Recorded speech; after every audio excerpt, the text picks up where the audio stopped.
What is up, guys? Today I'm bringing you some Assassin's Creed 4. So this game has been out for about 3 weeks or so on consoles, but has just been released just a few days ago on PC. So I finally got my hands on a copy. Thought I'd show you guys some gameplay. And this is how every match starts out, with everyone just taunting each other. It's pretty funny, gave me a few laughs the first time I saw that. But in this video, I thought I'd show you guys 3 of the game modes that I've had the most fun with and that you'll most likely be playing the most if you decide to go out and get this game. So in this game mode, I'm the hunter. I need to find the people on the opposite team that are trying to hide, and I need to assassinate them. And in Assassin's Creed, in the multiplayer for this game, when you assassinate people, you don't want to just run up and try to take them down, even though that's what I sometimes end up having to do.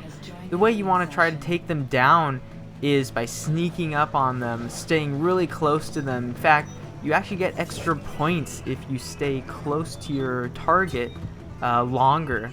You'll see a bar that's in the bottom right hand corner that'll start to fill up the closer you get to people. The only problem is, as you saw there, sometimes it backfires. It's a gamble every time you try to go after a target. Do you want to go at them fast and ensure that you get the kill, or do you want to take your time and try to get the most amount of points you can? So sometimes it works, sometimes it doesn't, but it adds a really interesting dynamic.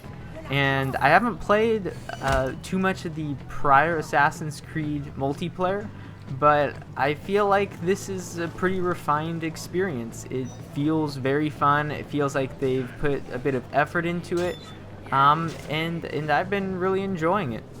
So after playing this game for a while, I found that one of the most useful features is the lock-on. As you can see, while I'm chasing this target, there's a little symbol that's above her head. So that symbol lets me know that that's something I've marked that is not an NPC, or that most likely is not an NPC. You can accidentally lock on to NPCs and end up chasing someone that's not there. But most of the time, if you're pretty perceptive and you are hunting someone and stalking them, you'll be able to mark the correct person, and it's really helpful. And I'm not really sure if they've employed this in the past multiplayer Assassin's Creed games, but I've found it to be very useful. Little bit of a glitch there on that kill. My arm went through her. Kali Ma, like in Indiana Jones. Another reason why you want to be stealthy with your kills, just like right there, before you kill your victim, sometimes they have the chance to counterattack. So you need to try to combat that by being stealthy and not giving them the chance to counterattack. So if you've played prior Assassin's Creed games, some of these features are probably pretty familiar to you. So for example, one of these features is the circle indicator on the bottom of the screen, bottom center. So if you've played past Assassin's Creed games, you'll recognize this. It's one of your main tools that you have to employ in order to find the enemy. What it'll do is it'll show you, using that sort of highlighted portion, where the nearest target is. There's also other arrows that you'll see that are very faint. I actually ended up going after some of them here. But there's some arrows too that'll show you where other victims or other enemies are. And these are really helpful if you know how to use them. If you employ them correctly, you'll be able to find targets much easier. One thing about this game is that those kill animations, they're just brutal to watch. Watching someone just get fish hooked right through the chest, pretty crazy. This part, I accidentally held down the wrong button and ended up respawning when I didn't really want to. But yeah, I've been really enjoying this game. I've had a great time with it, and it actually makes me sort of want to go back and see if I've been missing much from the past Assassin's Creed multiplayer games. I don't know if you guys can notice, but the graphics have been greatly upped in this game. When I was playing the single player, you'd see these waves and the sun would glisten right through the waves. Just like I actually grew up in a beach community, and so I've seen a lot of water and a lot of ocean water and seen what it looks like. And I can tell you firsthand that it looks amazing. It looks very realistic. The water physics, it looks like they've taken a note out of Battlefield 4's book and really worked very hard on creating realistic water simulations. It just looks wonderful. Missed the person hiding in the hay there. Probably should have checked. But yeah, so the graphics are really good. The actual character models are pretty similar to past Assassin's Creed games. It's mainly the environments that have really had an overhaul, have been really changed. So now we're transitioning into another game mode. This is the other side of what you just saw. So when I was hunting other players, this is what those other players were having to do. They were trying to hide in areas, and here's what one of the abilities is, where the hunter can throw money or whatever that is, I think it's money, on the ground, and all the NPCs will start to try to pick it up. Unfortunately, you can't make your character go after any of those pieces, but this is a mechanic that allows the hunter to see if any of the people in that group are members of the opposite team. Something I used when I was trying to avoid being assassinated when I was in that group was an ability called Disguise. When you use Disguise, you for a short time look like a different player model. You get a different skin that blends in with other NPCs.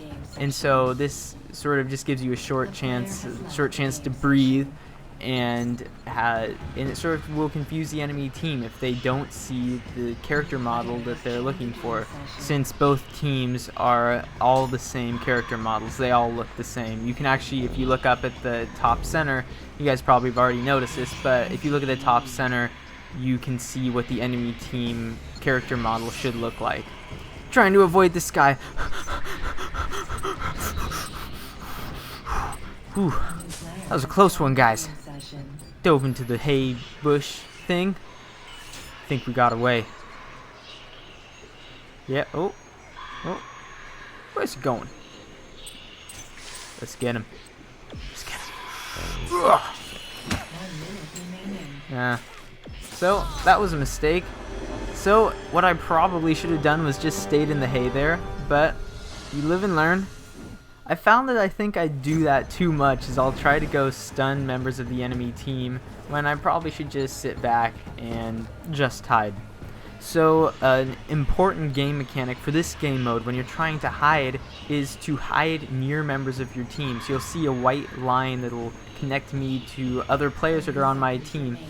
The closer in proximity we all are, the more points our team will score, and you'll notice our score just skyrockets here because we have 4 members at one point of our team all together hiding in the same vicinity. And that's something that's really important. If you want to win when you're a part of the group that hides, you need to be close to each other in order to win, in order to have a chance of winning.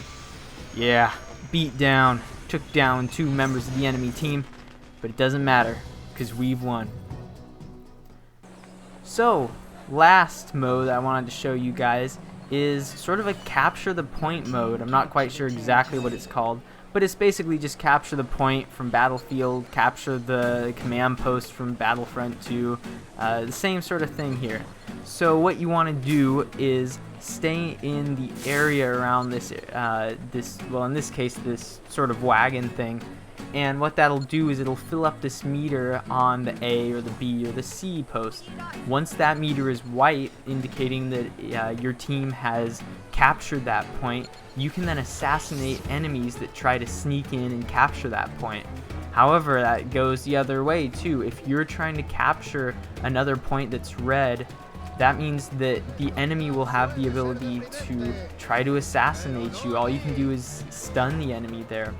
So an important mechanic when you're playing this game to understand is that at the top of the screen there's sort of a tug of war game going on. So the more points that you hold, the more arrows you'll have at the top, and that means that you'll push the enemy farther back. And once that white space gets full, or once you push the enemy completely back, that's when you've won. So that's the main point of this game. So you'll notice me trying to blend in at points and just try to keep them secure for a while, just so I can try to defend it so we keep those arrows we have. So you'll notice some guys try to use pretty high profile modes of movement, just not trying to be very sneaky.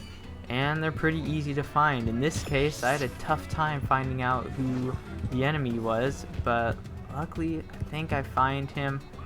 He's over at the other end, and I completely fail using this ability that allows you to throw the money pieces. I don't know what I was doing. I just sort of messed it up. And how about that? He wasn't the one over there. So now I'm in trouble. That's probably him. Yep. Oh boy. So I was able to stun him, so it wasn't a complete loss, but I did die, and we did lose that point, which is a bummer. So when the first Assassin's Creed multiplayer game came out, there wasn't too much variation in the game modes. There was only mainly be the hunter or be the hunt. Did that guy just hit me? I think he just hit me. He's asking for it. Oh, okay. I guess we've got more important things to do, but I'm coming back for you. Come back. So, as I was saying, the past multiplayer game experiences on the Assassin's Creed games sort of revolved around this idea of you're hunting someone and you're also being hunted by someone else on the enemy team. So this was something that was pretty neat. It hadn't really been done in games before, but the problem is they only really had one game mode, so I think players got sort of tired of it. Luckily, now there's much more variety in the game modes. But the thing that was sort of neat is it forced you to try to act like an NPC. That's something that's been explored more in depth with games like Spy vs. Spy, that I think is going to be coming out pretty soon. If you guys are interested in that, I think other people have videos of it on YouTube. But it looks pretty interesting, and it's this concept that you want to try to appear to be a member of the NPCs. I think that's something that's really cool. It's very unique. It's something that you don't really see in very many games, and I'm glad that the new Assassin's Creed game, this Black Flag game, has added more variation and more game modes that just shake things up a bit and isn't your average run-of-the-mill shooter or RTS game or anything like that. It has its own category, and for that I've been really enjoying it.